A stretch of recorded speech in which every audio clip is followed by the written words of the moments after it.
আচ্ছা, আমরা দোকান পাইছি, তবে সেই পর্যন্ত যাওয়াটাও কষ্টকর। ওই সামনে দোকান দেখা যাচ্ছে, মনে হচ্ছে স্বর্গটা ওই জায়গায়। আমরা এই ঘাট খুঁজতে গিয়ে প্রায় আধা ঘন্টা সময় নষ্ট করছি, কারণ আমাদেরকে একজন লোকেশন দিছে।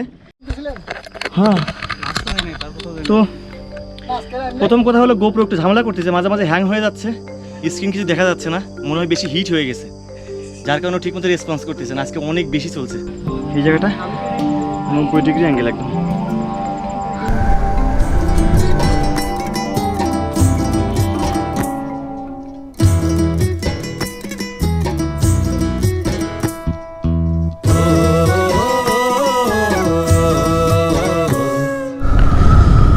আমরা এখন পানছড়ি রোডে আছি, আমাদেরকে আরও 7 থেকে 8 কিলোমিটার পথ এভাবে যেতে হবে।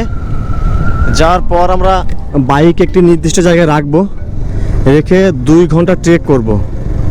2 ঘন্টা ট্রেক করার পরে আমরা সেই স্বর্গের সিঁড়ি বা ময়ূঙ্কপাল যাকে বলে সেটা খুঁজে পাবো। তো ততক্ষণ আমাদের সাথেই থাকুন বন্ধুরা, এবং আমাদের ট্রাভেল বিষয়ক YouTube channel travel 360 degree subscribe করুন। অবশেষে আমাদের ট্রেকিং শুরু হয়ে গেছে, আমরা হাঁটা শুরু করছি। আর ময়ূঙ্কপাল হচ্ছে যে এই চেঙ্গি নদী পার হওয়ার পরেও আমাদের প্রায় 2 ঘন্টা হাঁটতে হবে। 2 ঘন্টা হাঁটার পরে আমরা সেই সিঁড়ি খুঁজে পাবো। প্রথমত আমাদের এখনকার কাজ হচ্ছে যে ট্রলারে উঠে চেঙ্গি নদী পার হই। আবু বকর বলো, তুমি রাগ করতেছিলে আমার উপরে? আমাদের একটু দেরি হয়ে গেছে, কারণ নামাজ না পড়তে পেরে আমরা পথে বিভিন্ন জায়গায় দাঁড়াইছি। আবু বকর নামাজ পড়তে পারে না, জুম্মার দিন ওকে নদী পার হওয়ার পরে কোনো ঠান্ডা জায়গায় ও নামাজ পড়বে।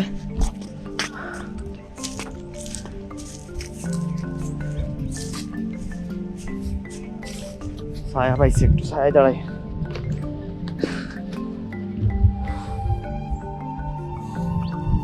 এই নদীর নাম কি? চেঙ্গি নদী। নদী যারা জীবনে চেঙ্গি নদী দেখেন নাই, দেখে নেন।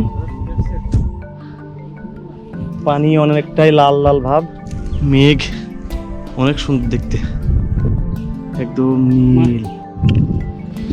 এখানকার এক স্থানীয় ভাই বললো যে একটা গাইড নিয়ে যাওয়া বেটার হবে, কারণ ওইখানে নাকি কিছু ছেলেপেলে আছে যারা অনেকের কাছ থেকে টাকা পয়সা কেড়ে নিছে। তো আমরা চেষ্টা করব ওই পারে গিয়ে একটা গাইড নেওয়ার জন্য, দেখি শেষমেশ কি হয়। ওকে, আমরা নৌকায় উঠলাম। হ্যাঁ খালা যান। ওকে আবু বকর, এটা চাইলে ওখানে তো বসার জায়গা নেই।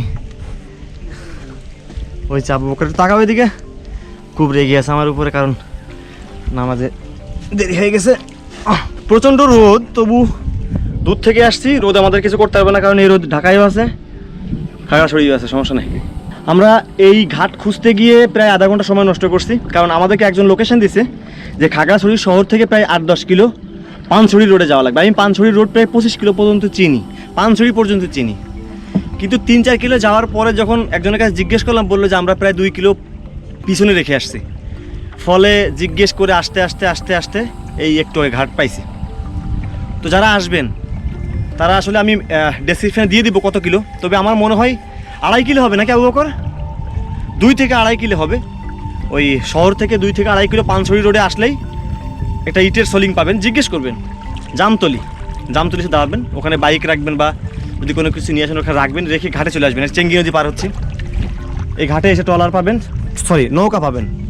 এই যে খালারা নৌকাগুলো চালায়। আল্লাহ, পায়ে তো জুতা, জুতা খুলতে হবে না?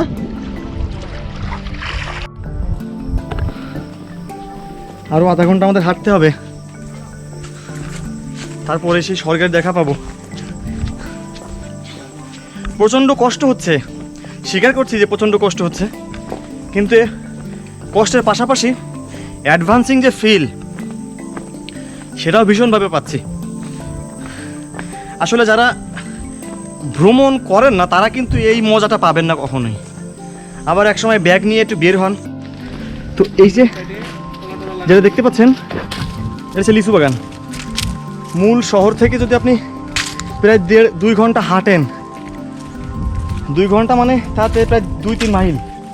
হাঁটার পরে এই লিচু বাগানটা আপনার চোখে পড়বে। ওই উপরেও বাগান আছে, বোঝা যাচ্ছে কিছু বাগান আছে, চোখে আসছে না, নিচেও অনেক আছে।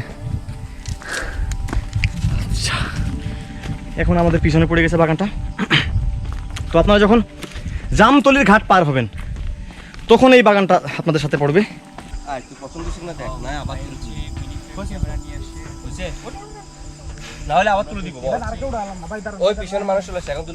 দাঁড়ান দাঁড়ান দাঁড়ান, আমরা একটা মিনিট ওয়েট করলাম, ভাই কি কোনো ব্লগ চালান? চেষ্টা করি। ও আচ্ছা আচ্ছা, হ্যাঁ আসেন আসেন।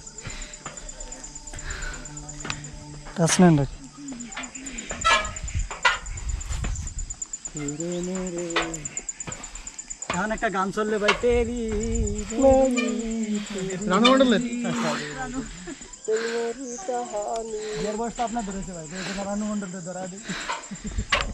রানু যেমনি আসছে যেমনি ঝুড়ি গেছে শেষ।